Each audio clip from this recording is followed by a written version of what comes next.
नमस्कार दोस्तों, wealth sky के एक और नए इंटरेस्टिंग वीडियो में आप सभी लोगों का स्वागत है। मेरा नाम है सुधीर और बात करेंगे इस वीडियो में हम निफ्टी एंड बैंक निफ्टी के बारे में, दोनों के चार्ट को अंडरस्टैंड करेंगे, समझने की कोशिश करेंगे आज का मार्केट कैसा रहा। और आज मार्केट में गैप डाउन ओपनिंग के बाद शानदार रिकवरी देखने को मिली है। तो क्या ये रिकवरी ये इंडिकेट करती है कि मार्केट अभी भी पॉजिटिव ट्रेंड में है और मार्केट ऊपर की तरफ ही धीरे धीरे बढ़ने की कोशिश करेगा? इस चीज़ को हम क्लियरली समझने की कोशिश करेंगे। तो जल्दी से इस वीडियो को स्टार्ट करते हैं। वीडियो स्टार्ट करने से पहले बात कर लेते हैं आज के मार्केट की, क्योंकि आज का मार्केट काफ़ी ज़्यादा इंपॉर्टेंट था। कुछ मैं आपको पॉइंट समझाऊंगा जो आपको आगे आने वाले दिनों में हेल्प करेंगे मार्केट को अंडरस्टैंड करने के लिए। तो सबसे पहले अगर हम ग्लोबल मार्केट की बात करें तो करेंटली ग्लोबल फ्यूचर्स जो देखा जाए तो ऑलमोस्ट सारे फ्यूचर्स रिकवर हो गए हैं।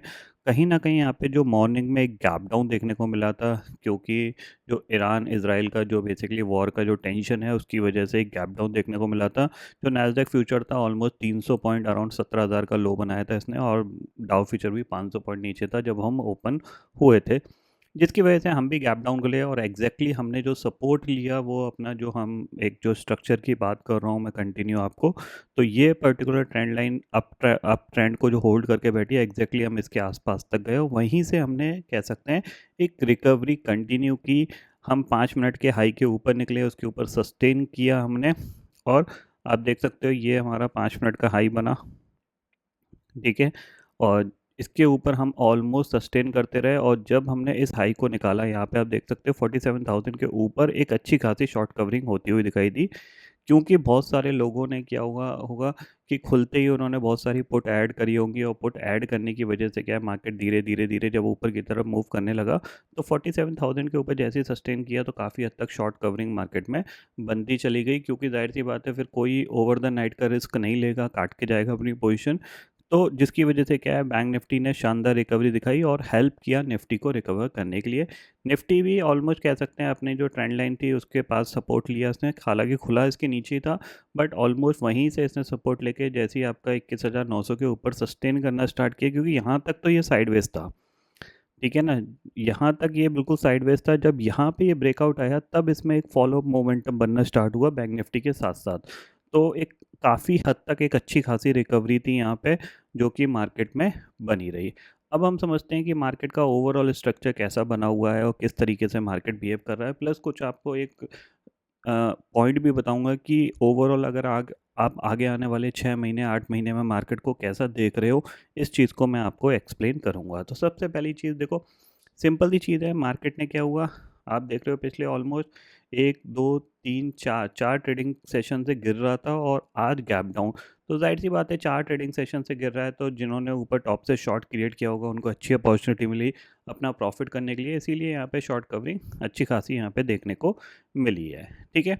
अब इम्पॉर्टेंट चीज़ क्या है, देखो इम्पॉर्टेंट लेवल है आपके लिए अगर हम बात करें इंट्राडे के बेसिस पे, तो यहाँ पे इंट्राडे और क्लोजिंग बेसिस पे जो इम्पोर्टेंट लेवल है वो यही है 22,328। इसके ऊपर आप क्लोज देना स्टार्ट हो गए तो फिर आप दोबारा से नए लाइफ टाइम हाई की तरफ जा सकते हो और मेरे को नहीं लगता कुछ ज़्यादा यहाँ से फॉल दिखाई देगा, ठीक है ना। मार्केट अल्टीमेटली जो रेंज है वो इसी को ही प्ले करेगा, समझ रहे हैं आप। अभी जो मार्केट प्ले करेगा वो यही है कि अब आपको धीरे धीरे यहाँ पे क्या है, थोड़ी सी आपको यहाँ से दोबारा से वॉलेटिलिटी देखने को मिलेगी। धीरे धीरे मार्केट हो सकता है 4 5 मई 10 मई तक दोबारा से लाइफ टाइम हाई की तरफ जाए, उसके बाद दोबारा से एक करेक्शन आपको देखने को मिल सकता है। इस तरीके से रेंज तो इसकी यही रहेगी, 23,000 से लेके 21,500 या फिर 21,300 आप मान के चल सकते हो, ठीक है। अब ये ऑलमोस्ट यहाँ से गिर गया है, अब ये धीरे धीरे धीरे दोबारा से ये रिकवर करने की कोशिश करेगा, क्योंकि कि अभी भी अप्रैल महीने में 4 5 ट्रेडिंग सेशन अभी भी बाकी हैं। तो अप्रैल महीने में तो कोई ज़्यादा बड़ी गिरावट आएगी ऐसे चांसेस थोड़े से कम है। हाँ, ये कह सकते हैं कि सेकेंड हाफ ऑफ मई यानी 10 मई के बाद थोड़ा बहुत यहाँ पे हम कह सकते हैं हमारे इंटरनल क्यूज या इलेक्शन की वजह से एक करेक्शन देखने को मिल सकता है, बट हाँ ओवरऑल रेंज यही है, ठीक है। आपकी 21,500 से लेके 23,000 की, ठीक है। सेम चीज़ बैंक निफ्टी में, बैंक निफ्टी की ओवरऑल जो रेंज की अगर हम बात करें तो आपको यहाँ पे यही रेंज को प्ले आउट करना है। ऊपर आपके पास अगर आपको अपॉर्चुनिटी मिलती है 49,000 के आसपास तो यहाँ पे आप इसको सेल करिए और नीचे आप कोशिश करिए इस ट्रेंड लाइन पे आप बाय करने की। चाहो तो इसका अपर हैंड भी आप मार्क करके रखो, जब भी अपर हैंड के आसपास जाएगा तब आपको एक अपॉर्चुनिटी मिलेगी सेल करने की, ठीक है, इस लेवल पे। तो इसने अब ऑलमोस्ट कह सकते हैं कि हम ऊपर गए, ऊपर से रेजिस्टेंस फेस करके नीचे आए, नीचे से सपोर्ट लेके अब धीरे-धीरे दोबारा से ऊपर जाने की कोशिश करेंगे। तो फिलहाल जो रेंज है वो यही है। बट ओवरऑल मार्केट अपने आप को देख किधर रहा है, ये चीज़ हमें समझने की कोशिश करनी है। तो देखो सिंपल सी चीज़ है, मैं अगर आपको समझाऊँ तो नॉर्मली क्या होता है कि अगर आपको मार्केट की ओवरऑल डायरेक्शन समझनी है कि क्या नीचे खरीदना चाहिए, तो देखो सिंपल सी चीज़ है, अगर हम यहाँ पे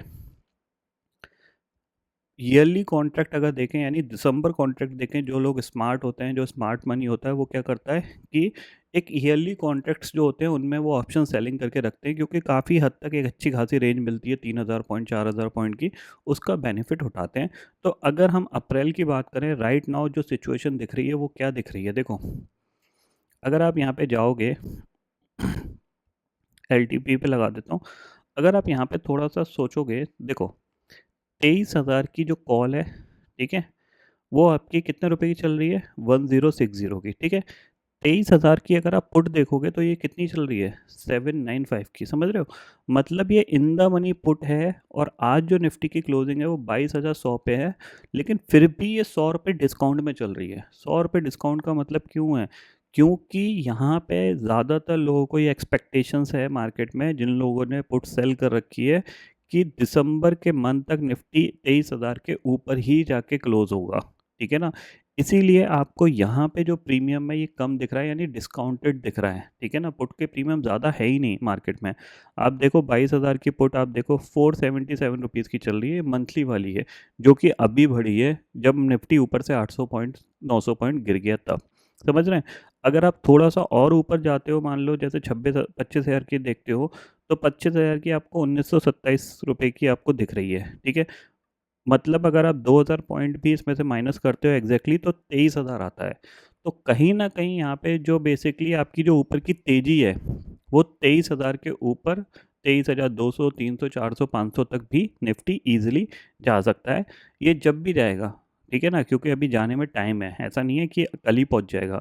23,000 के ऊपर का मतलब ये है कि दिसंबर तक 23,000 के ऊपर जाना है। तो ये चीज़ आप समझ लीजिए कि अगर आपको गलती से ये कभी भी 21,000 के आसपास निफ्टी मिल जाए, गलती से मिल जाए, कोई भी रीज़न हो, शार्प सेलिंग, प्रॉफिट बुकिंग कुछ भी हो, तो डेफ़िनेटली आपको वहाँ पे ऐड ऑन करना है। चाहे आप निफ्टी फ्यूचर खरीद लीजिए, चाहे आप कोई लॉन्ग टर्म वाली कॉल खरीद लीजिए, चाहे आप कुछ भी खरीद सकते हो, आप निफ्टी ईटीएफ खरीद सकते हो, कुछ भी आप खरीद सकते हो, लेकिन आपको वहाँ पे ज़रूर खरीदना है। ये पॉइंट आपको ध्यान में रखना है। गलती से अगर आपको 21,200 300 के ज़ोन में निफ्टी मिल जाता है, ठीक है।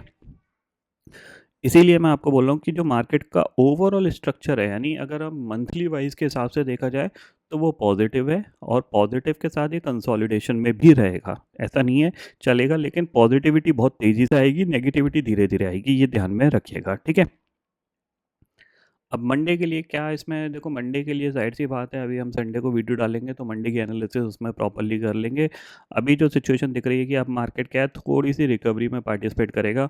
अगर यहाँ से मान लो आज कोई भी ग्लोबल मार्केट में फॉल नहीं आता है, तो फिर मार्केट इसी रेंज को प्ले करने की कोशिश करेगा। थोड़ा सा आज इसने अच्छा मोमेंटम ऊपर की तरफ कर दिया है, तो थोड़ा सा अब ये दोबारा से अराउंड 22,000 के आसपास आ सकता है, फिर दोबारा से रिकवरी देखने को मिलेगी। यानी जो ओवरऑल रेंज होनी चाहिए वो 22,250 से लेके 22,000 के बीच की होनी चाहिए निफ्टी के अंदर, ठीक है।